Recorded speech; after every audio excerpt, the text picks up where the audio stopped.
Ini sudah sering ditanya, apakah kedua orang tua meninggal, Rasulullah SAW meninggal dalam keadaan kafir? Kan sudah kita jelaskan, hadis riwayat Imam Muslim, hadis sahih.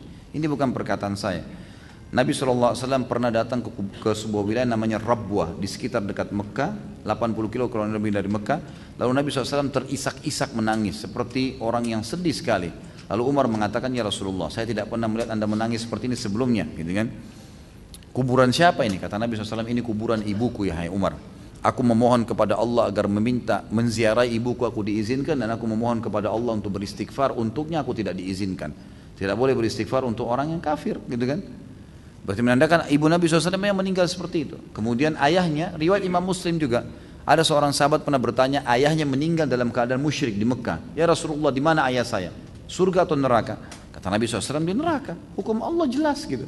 Lalu dia marah, dia keluar. Nabi SAW suruh panggil, ditepuk dadanya sambil Nabi mengatakan, ayahku dan ayahmu di neraka, dua-duanya. Ini jelas penyampaian Nabi SAW, bukan perkataan saya. Jadi jangan sampai gara-gara ini kemudian ada orang cuma egonya, lalu mengatakan, ah masa sih, ah nggak mungkin, dan seterusnya. Gimana nggak mungkin? Hukum Allah kok itu, penyampaian Nabi SAW sendiri.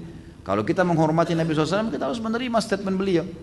Kalau mau sedih, Nabi SAW lebih sedih mestinya, gitu kan? Tapi kita lebih mencintai Nabi SAW dari segalanya. Ini statement beliau.